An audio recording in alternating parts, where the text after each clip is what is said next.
dhowr sano oo jabhadayna kadib qaar ka mid ah ganacsatada Soomaalida waxaa u suuragalaa in ay dib ugu soo laabtaan magaalooyinka waaweyn ee dalkani Koonfur Afrika isla markaana ay iloobaan noloshii hore ee tuulooyinka. Cape Town waa hooyada caasimadaha dalkani Koonfur Afrika, Mother of City. 30,000 oo Soomaaliya ayaa ku nool magaalada Cape Town ee dalkani Koonfur Afrika, halka 20,000 oo kalena ay ku nool yihiin magaalooyinka waaweyn sida magaalooyinka Johannesburg, Rustenburg, Pretoria, Durban, Port Elizabeth iyo magaalooyinka kale ee dalkani Koonfur Afrika. Soomaalida waxa ay ka degan tahay magaalada Cape Town ee dalkani Koonfur Afrika xaafadda lagu magacaabo Biaval. dadka reer Koonfur Afrika qaarkoodna ay u yaqaanaan Muqdishadii yareed. ilaa iyo 3 masaajid oo ay maamulaan culimo Soomaaliyeed ayaa ku yaala deegaankani. madrasooyinka lagu barto diinta Islaamka waa kuwa aan la soo koobi karin. المسلمين والمسلمات والمؤمنين والمؤمنات والقانتين والقانتات أول مدين كرما شعبت خرجت أركان الإسلام 5 شهادة أن لا إله إلا الله وأن محمدا رسول الله. ganacsiga xaafadani waxaa majaraha u haya ganacsato Soomaaliyeed. haddaba waa maxay farqiga u dhaxeeya ganacsiga tuulooyinka iyo magaalooyinka waaweyn dhanka ammaanka iyo waliba horumarka? magaaladu waa ka duwan tahay educationka waana ka xasiloonaan tahay ganacsi ahaan. waxaa u sababa magaaladan community most tagtay dawladda hoose toos u xukunto waa qodobka koowaad. waxaa la xisaabtama company-ga la yiraahdo Saris oo South Africa u qaabilsan canshuur qaadista oo ku xisaabtamo dukaamada yimaada. waxaa la fiiriyaa xaaladooda shaqo ee ka jirta inay tahay standard quality loogu talagalay ganacsiga inay leedahay.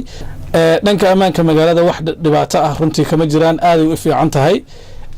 waxaana u sababay karnaa isleenahay maadaama meesha ay magaalo tahay dawladina ay joogto ciidankana ka dhow yahay, Soomaaliduna aysan isku mashquulsanayn laftigeeda dhexdeeda, tuugaduna meelaha Soomaalidu ku badan tahay meeshii khaaska ah oo gooni qof u degan ama cidla degan ma ogiye dadka dhexdooda runtii aysan soo damaaci karin Soomaalidu ay muuqato in isku xiran.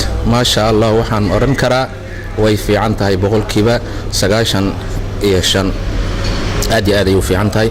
horumar baa laga gaaray maadaama Soomaalidu location-manka tuulooyinka oo fog inta badan dhibaato ka soo gaarto, haddana magaaladan waa magaalo horumar laga gaaray.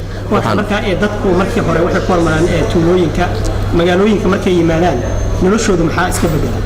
wax badan ayaa iska bedelo ayagoo rafaadsan, ayagoo tiiraanaysan ay ka yimaadeen location-manka. magaalada markay yimaadeen relax ay qaataan. in badan waxaan soo joogay 2008 9 10 11 12 13 bilowgiisii locationada. marka waxaa dhib badan oo ammaankeedu uu inta badan xun yahay dhihi karnaa locationada marka loo fiiriyo magaaladan.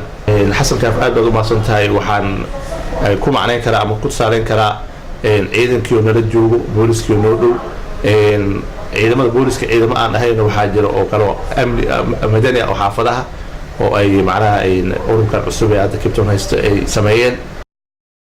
markii laga soo tago loolanka siyaasadeed oo mararka qaar ay dhibaatooyin ka soo gaarto ganacsatada Soomaaliyeed, dawladda Koonfur Afrika ma necba dadka Soomaaliyeed waxa ayna u aqoonsan tahay dad dalka ku soo kordhiyay farsamo iyo horumar ballaaran.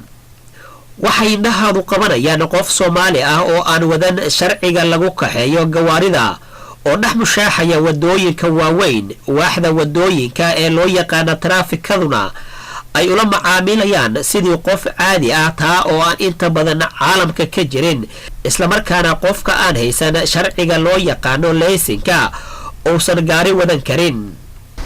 magaalada Cape Town waa magaalada labaad ee ugu dhaqaalaha badan dalkani Koonfur Afrika, isla markaana ay ku nool yihiin Soomaalida ugu badan dalkani Koonfur Afrika.